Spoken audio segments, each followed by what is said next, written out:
You're listening to the weekly Parsha Podcast with Ari Goldwag, recorded with Hashem's never-ending assistance in Ramat Beit Shemesh, Israel, 5779-2019. This week's Parsha is Parshas Sisa, and in our Parsha we have the Chet HaEgel, the sin of the golden calf. Moshe Rabbeinu has been up on Har Sinai, on Mount Sinai, for 40 days and 40 nights. He's received the Torah, and God finally, at the very end of his time there, gives him the Luchos HaBris, the holy tablets which have written upon them the Ten Commandments, the Aseres HaDibros. And the Jewish people come to believe that Moshe is late, and there was a mistake in their calculation. And furthermore, as our sages tell us, the Yetzer Hara, the Satan showed the Jewish people that Moses had been killed, he was dead. And the Jewish people, as a result, created the golden calf. They worshiped the golden calf, the great sin. Whereas the Jewish people had reached a level of Adam Harishon Koyim HaChet, they'd returned to the place where the first man was before he had sinned. As a result of the Ma'aseh HaEgel, as a result of worshiping the golden calf, they lost that exalted level. And I'd like to share with you a very deep discussion about this concept, about what happened at Har Sinai. We need to understand clearly what exactly happened at Mount Sinai. What was the level that they returned to? What was the concept of Adam Harishon Koyim HaChet? We need to understand what they lost with and how they made the mistake with this sin of the golden calf, with the sin of worshiping the Egel Hazav. And I'd like to share with you a discussion which is spoken about in the Sefer Madregas Adam. Madregas Adam was written by the Alter of Navardik, who was Rabbi Yosef Yezel Horowitz, who lived from 1850 to 1920. And he started a movement of yeshivas, of which I myself consider myself a part of.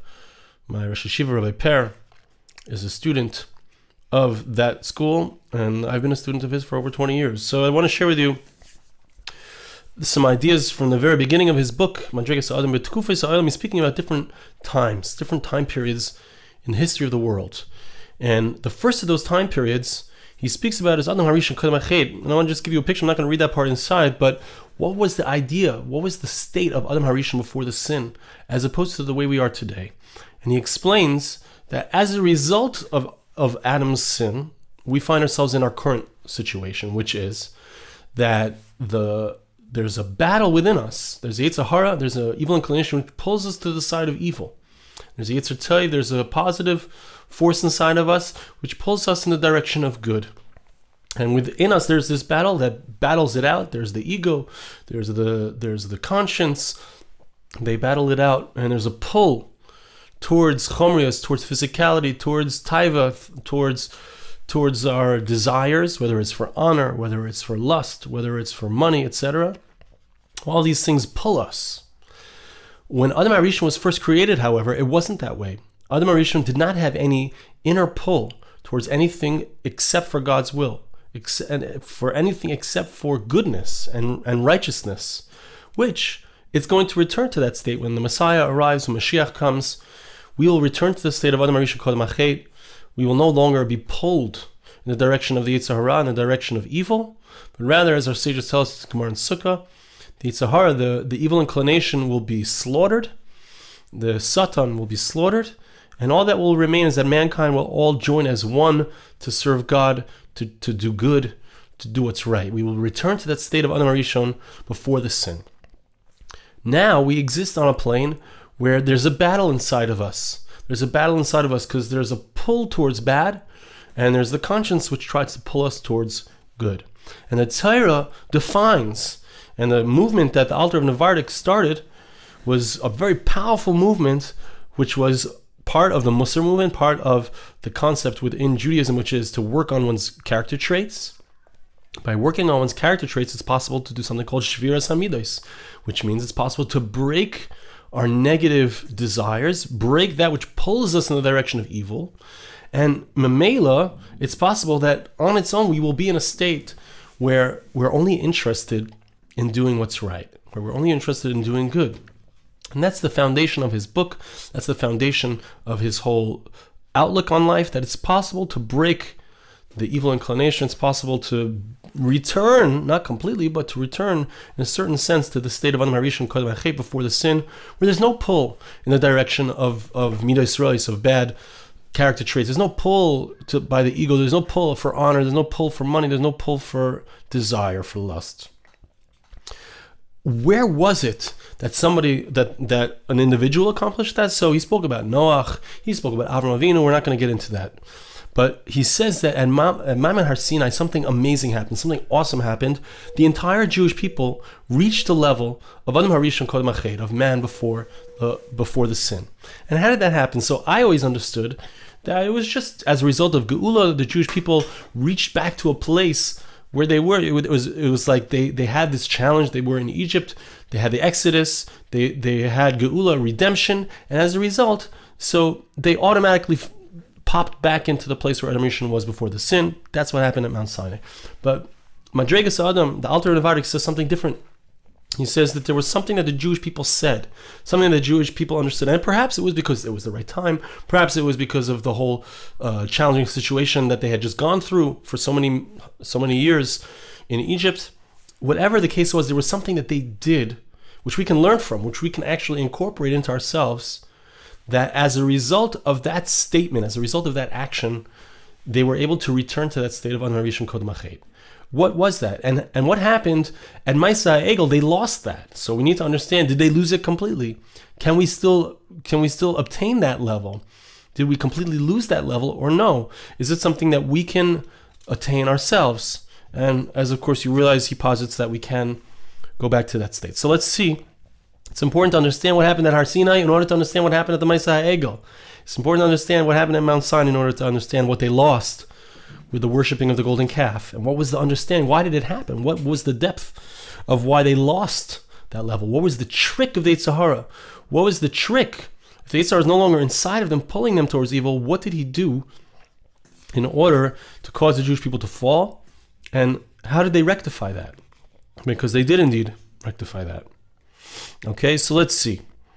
B'shas Matan Torah, Higiya l'madrega kol kach gavah. The Jewish people, at the time of the giving of the Torah, reached such an awesome level. The poison, which had poisoned them of the nachash, of the snake, and caused the evil to be inside of the human being, stopped completely. They became like Adam before the sin. When did they accomplish that? When did they get to that level? It was when they said the words, "We will do and we will listen." They said, first, whatever you say, God, we are going to do, we're going to fulfill it. Because then there was a decision, and this is the foundational concept. There was a decision that no matter what, we are going to do what God says without any there's no deals, there's no halfways, there's no being on this side of the fence and that side of the fence at the same time. That the Jewish people, they agreed, they committed that they would only choose that which the Torah chooses for them. They wouldn't have any doubts about it. Whether or not to receive the Torah, whether or not to do what it says in the Torah. No. The main thing that they did was that they said, "We shall do." And the explanation is, we are ready to do God's will. Just like an angel who has no free will. He's just a pure spiritual being. He's ready to do whatever God says. We are going to do the same thing. Without getting involved. Does this make sense to me? Is this really what's good for me? No. Whatever God says, I shall do.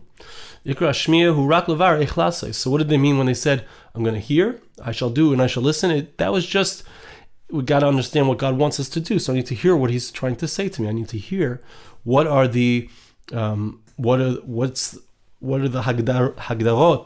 the definition of what it is that God wants me to do. What are the laws? What are the specifics of it?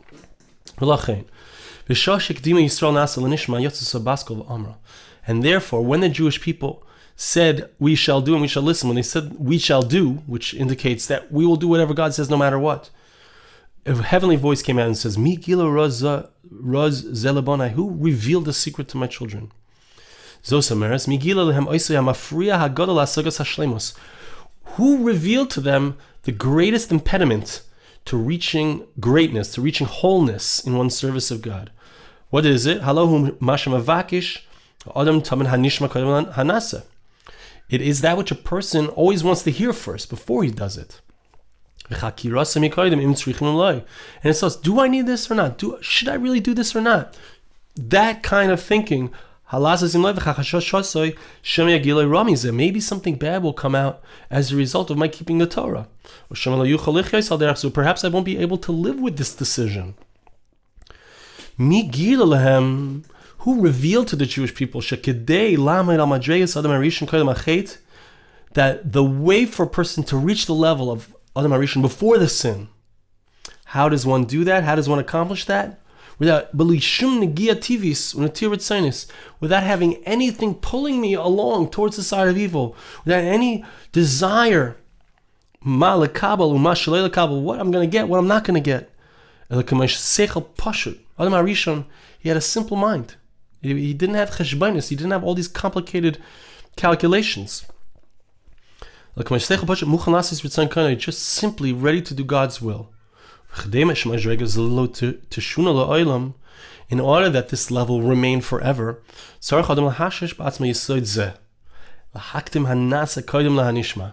person needs to root inside of himself, to plant inside of himself the idea that I want to do, I'm willing to do, I will do whatever God says. I will follow God no matter what He says, I shall do it. Before I hear the details of how it's to be done. There's no question whether or not I'm going to do it. Not part of it, not all of it. Rather, a person commits himself. Whatever the Torah has chosen for me, I choose as well. And the only thing that he wants to understand is, how do I do it? That's how the Jewish people were able to get this awesome high level of the first man before the sin. As soon as they said the word nasa before the word nishma, so the Yetzer Hara that pulls them in the direction of doing something wrong completely left them. And by the way, this is something that you can see every single week. Every single week. A person who's a smoker, Shabbos, his commitment to Shabbos, can't light a match, can't smoke a cigarette. The person who's a smoker on Shabbos, and I've heard this from people who are smokers, has no Yetzer Hara to smoke. He's not pulled at all in the direction of smoking. Could be at the end of Shabbos, he can't wait for Shabbos to be over so that he can smoke, but there's no Yetzer Hara to smoke. Why? Because there's a decision, a commitment to Shabbos, to the Torah. That which the Torah wants for me, I choose, and there's nothing to talk about. That's my commitment. That's the power of Nasa v'Nishma. The power of a commitment is that it has the ability to take away a person's Yetzer Hara, his evil inclination. Okay? That's the foundational idea that he lays down. And now we need to understand. We need to understand what is the idea that what happened at the time of the Ma'aseh Ha'egel in our Parsha. What happened when the Jewish people lost that exalted level, and how did they get it back? What was the tshuva? How did they return to that state, and how do we return to that state? So he says over here like this. How could it be that the Jewish people created a golden calf after they had such a clear understanding, a clear recognition? It's known that the heir of Rav was amongst them. So the first thing that we need to understand is that it wasn't the Jewish people who had this hakara, who had this recognition of Nasa Kodem Nishma, who reached that level of Adam Harishon, who did the sin. It was spearheaded by the heir of Rav, which was the group of people who came along with them, the converts who didn't have that same level, that same enthusiasm, that same greatness as the Jewish people themselves. Another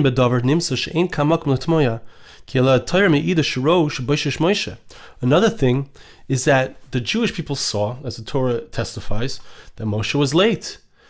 They made a mistake in regards to how many days it was meant to take for Moses to return. So that's another issue why they ended up sinning. Or the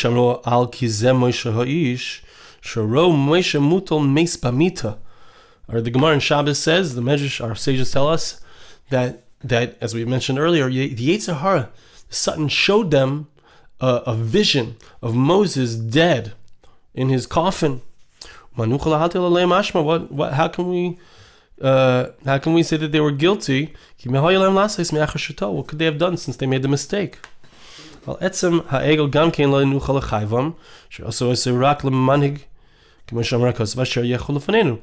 can't find them completely guilty in regards to the fact that they made this golden calf either, says the Alter, because they didn't mean originally. Doesn't seem that they meant for it to be an idol, to say that it was a god, even though maybe it's the Arab who said that. But they said Asher Yalchu Lefanenu, that it will go in front of us, it will lead us, as Moses had been doing.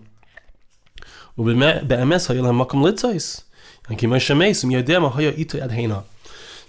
there was certainly a room to make a mistake. There was certainly a place for this mistake. Where is he? Where's Moshe? Who knows what's become of him? Excuse me. But he explains a deep depth in regards to what was the mistake and what could have been their way out of this mistake. He says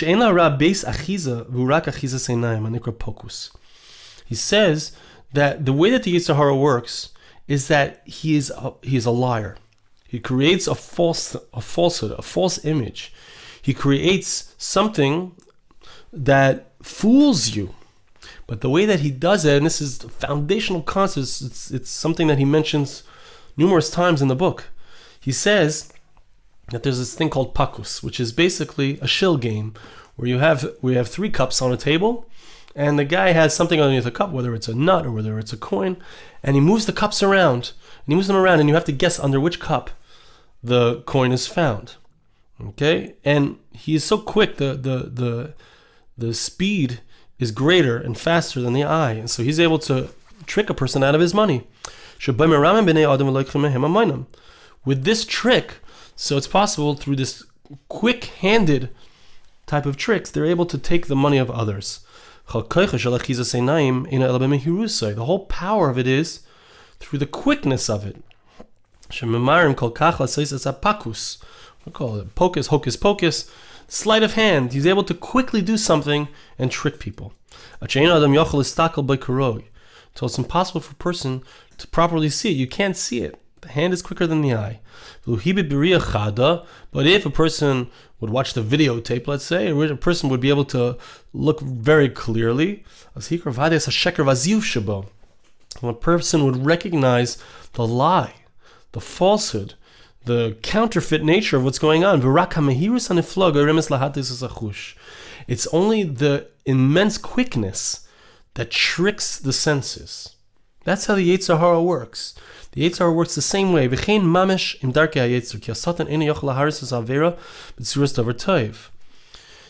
Hara presents the evil thing as something which is desirable. But part of its trick is that it's something that the human being knows is wrong, is bad. The person remembers the guilty feeling he had last time he hurt someone's feelings, the last time he did whatever sin it was. But the Yetzer Hara gets him. The way that he works is quick, you need this, quick, get it fast. If a person would stop and think, by the time the person gets to the point where he can stop and think, he's already done the sin. And the person notices that it's already after the fact, and all he has left is his thoughts about it, and he realizes what a terrible mistake he's made. And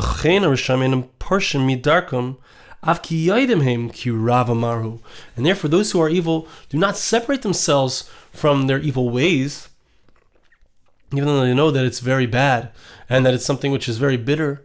It doesn't end up tasting good in the end. It tastes good for a moment, but afterwards it tastes very disgusting. So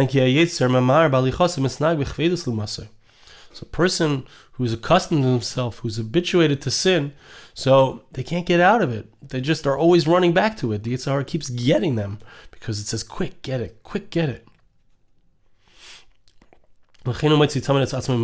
therefore the human being finds himself always being overcome by his Yetzer Hara, his evil inclination. Gam b'maisa egel. So too in our Parsha, in our story. So the golden calf, what happened there? He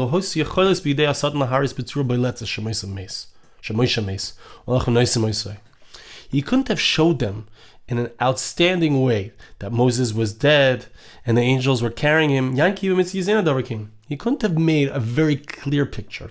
He couldn't have made an authentic picture because it wasn't true. That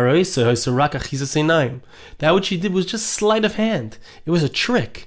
It looked a little bit. If you would have looked carefully, though, you would have seen that it wasn't true. He did it quickly. Quickly, Moses is dead. Quickly, we need to replace him. Let's create an idol, etc. But it was all out of this quickness, this sleight of hand, this trickery. If they would have looked with a sharp glance, with a careful glance, or not a glance, but a careful looking, they wouldn't have seen that. And we can prove that this is true because we see that the tribe of Levi, the Levites, they didn't get involved in the sin. Why? Moshe Rabbeinu said, "Whoever is for God, come with me."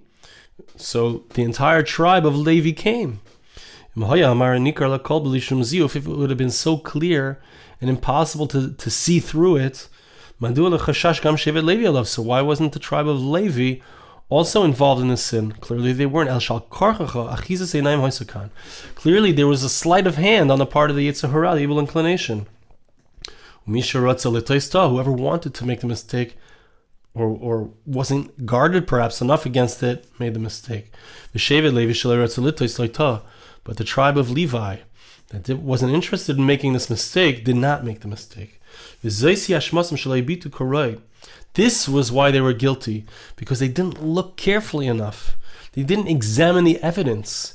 They didn't give themselves the time and the patience. They also had this mistake of 6 hours of Shevet Levi lefi shleita b'Moshe meis. And the tribe of Levi, they didn't make that mistake that Moses died. That didn't cause them, the fact that it's 6 hours, he's late, etc., etc., that didn't cause them. They were waiting. Maybe he'll come tomorrow. What's the rush to make this leader, this golden calf? What's the rush? They were willing to wait. From this sin of the golden calf, we can learn, we can understand. The way that the Yetzer Hara, the evil inclination, works is through sleight of hand. His whole power is quickly, do the sin, quickly. He pulls us along and tries to get us to do it quickly. But we still have the free choice.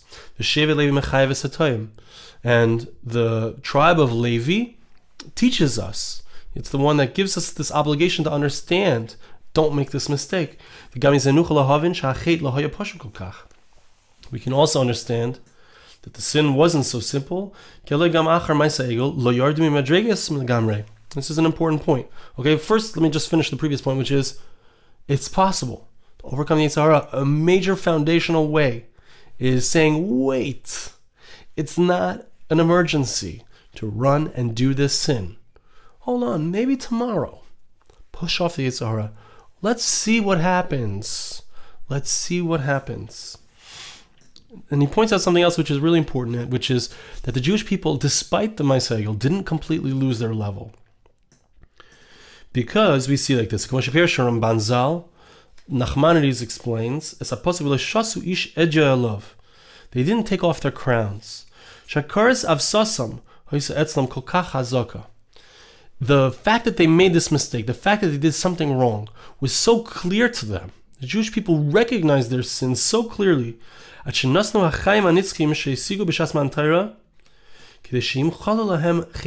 amazing thing. There was a crown on their head. The crown was that they would live forever. But they realized, this is Alter Navarik, I never saw this anywhere else. I don't know, he's bringing it from the Ramban.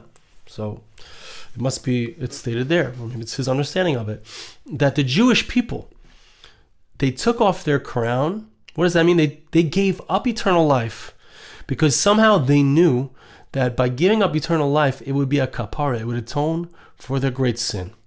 So that means that they were forgiven for their great sin of serving the idol, serving the golden calf.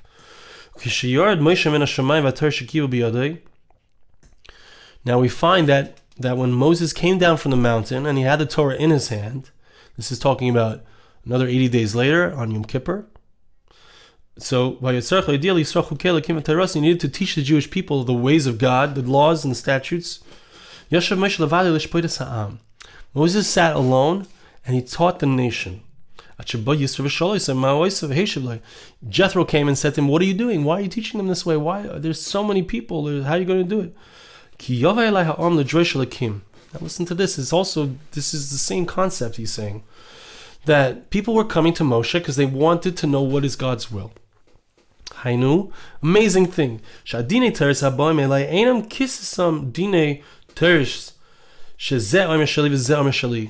the Jewish people were coming to Moses, asking him to judge for them, they were not coming and saying, they were not involved with their Yetzer Hara saying, "Oh, this is mine." The other one saying, "No, it's mine." That wasn't what was going on. People were coming to find out what is God's will for me. They wanted to know what was God's will in this case. It might be mine. It might be yours. What is the halacha? They weren't coming with their egos. They had given up their egos. The Yetzer Hara had left them.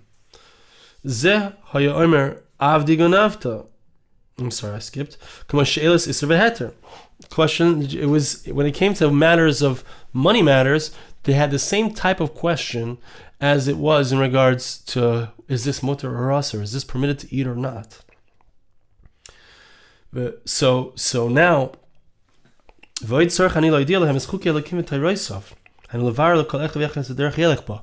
Moshe said to Yisro, I need to explain to them what they need to do. Jethro responded and said, there's something wrong with the way that you're doing this. Because there's something that a great negative thing is going to come out of this. If they were just coming to ask for you the laws of stealing, etc., that could have been done by yourself, to just tell them the laws. It's a derech yelchu, it's a mas asher yasun. Each person is coming for individual spiritual advice. What is my spiritual path? How do I go along here? It's not just simple cut and dry halacha. They're coming to ask for spiritual guidance. Each person according to his nature, according to his character traits. Is called echad. You need to take the time. That's the vor here. That's the concept. You need to take the time in order for each individual to be able to battle his Yetzer Hara. Yes, we're committed. Yes, our Yetzer Hara, when we're committed, is I just want what the Torah wants. I just want to do God's will. I'm not pulling at this thing because it's mine, because of my ego. I'm not sure whose it is. We have an argument. We want to understand it. We're coming here not out of Yetzer Hara, not out of evil inclination. We're coming here because we want to know the truth. And when that's the case, if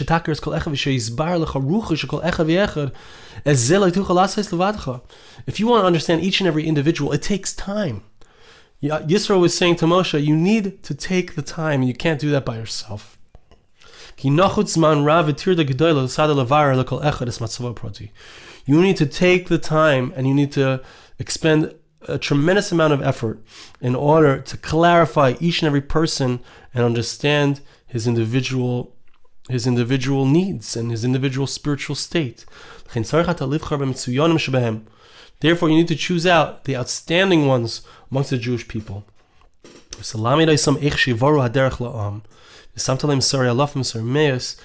Give them the power to be able to clarify, to help out each person.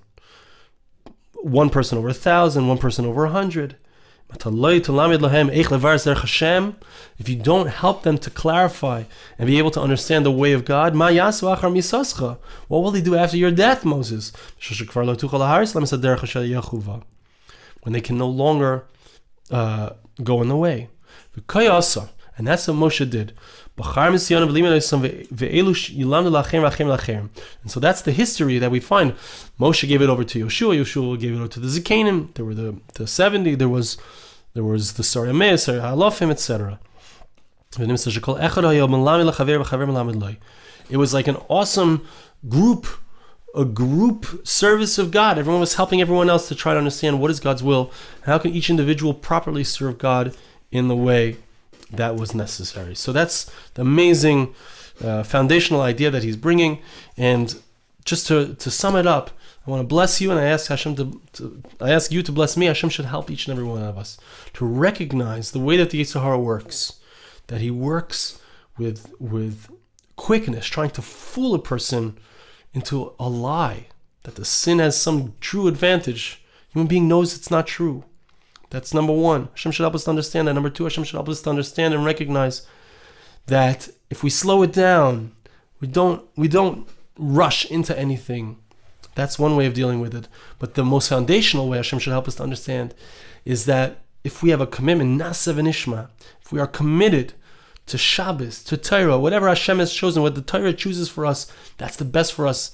Without asking, the question is not whether it's good for me, but the question is only, how do I do it? If we come in with that attitude, that Nasa v'nishma of the Jewish people, and we recognize the ways of the Yetzer Hara tries to get us out of that, tries to bring us into the sin of a golden calf. If we recognize that, Hashem should help us to indeed recognize that, to use the tools at our disposal, to overcome that Yetzer Hara, to overcome that evil inclination, and always remain in that state of Nasa v'nishma, of commitment to our God. Thank you so much for listening. Have a wonderful Shabbos. This podcast was made possible through the gracious donations of listeners like you. For more podcasts like this, please visit www.arigoldwag.com or search on iTunes Ari Goldwag.